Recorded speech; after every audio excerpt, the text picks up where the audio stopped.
Welcome back to the channel, guys. Oh, the irony of the video title.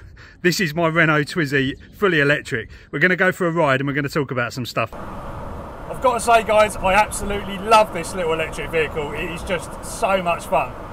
It's surprisingly practical as well. As you know, if you've seen some of my other videos, you know how much I love this little thing.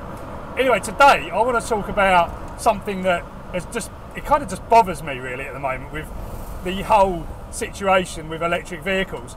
I don't know if anyone's looked recently at what the cost of an electric car is, and now we haven't got all these kind of like extra bonusy help things, you know, that they subsidies, all that sort of stuff.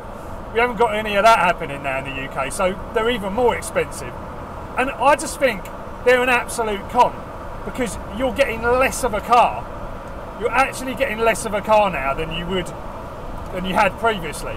And I know we're all supposed to be sort of looking at, you know, the whole, oh, you know, not polluting and CO2 and all of that, but it's just gotten crazy, absolutely crazy. I think it's something like 35 grand or something for like a Peugeot 208 electric. This is not even a Tesla, this is like a Peugeot. And they're doing sort of some monthly cost at like £500 a month. £500 a month. You know, back in the days of, I mean, 500 quid a month would get you something, get you a sports car. And now it's just getting you like some half-wit, 150 mile range Peugeot. I mean, what the hell? I mean, I don't even like the look of a lot of them anyway. But yeah, it is a crazy, crazy thing to me that how expensive these things are. And it's all because of the battery. You know, the battery cost is expensive.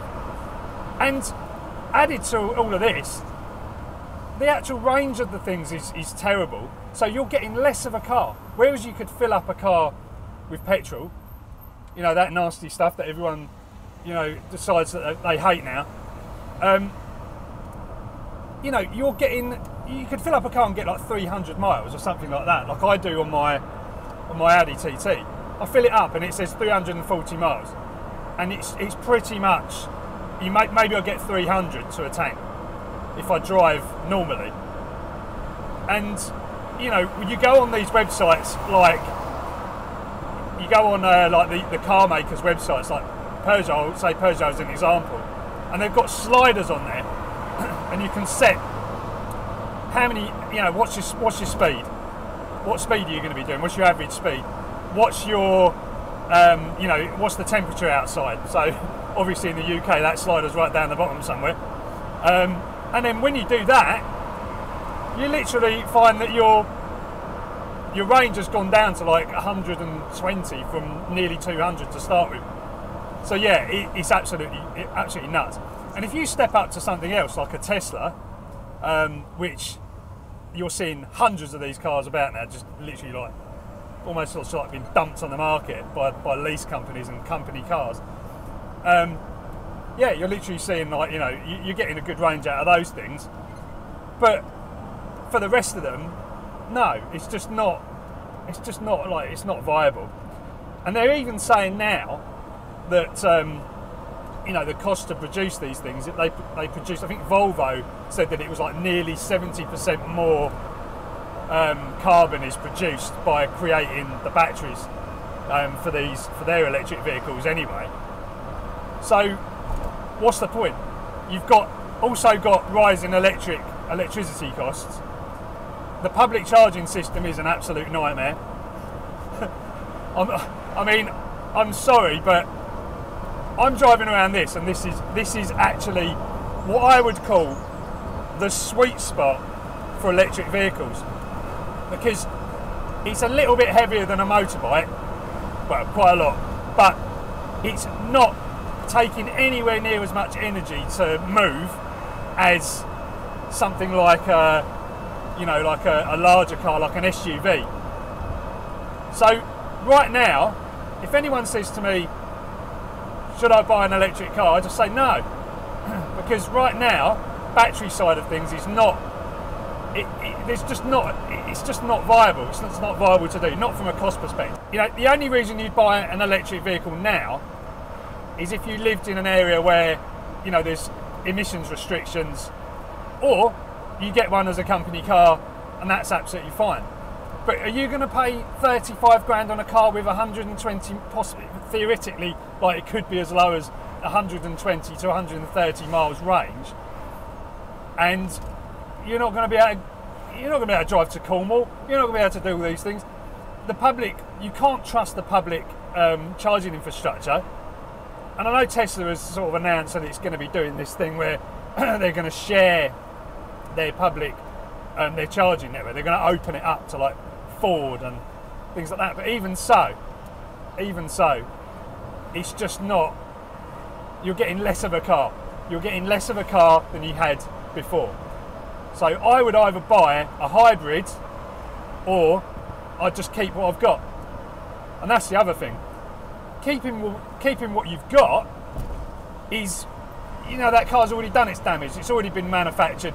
Okay, it's going to be emitting some toxic gases. I mean, you know, it's a drop in the ocean, really, a drop in the ocean.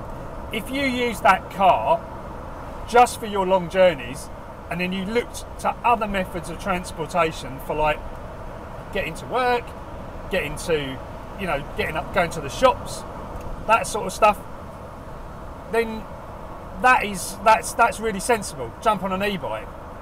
Only problem is, things like scooters and stuff, which actually solve the problem really well. Jump on a scooter, you know, go 3 miles down the road to work. Oh, we'll just ban them, shall we? We'll just ban them completely, or just make them, you know, the bad guys. It just doesn't make any sense to me at all. We should be okay, I understand that these things do need insurance, they do need to be regulated and everything else. It's like the e-bike 15.5 mile an hour rule. That's stupid. Just raise that to 25. It's not going to make any difference at all, because people are still going to break it anyway. but you know, if you had some insurance available, if you had some, like, you know, you could even tax that a little bit. You know, if you wanted to. I'm not saying they should, but, you know, that sort of thing is sensible.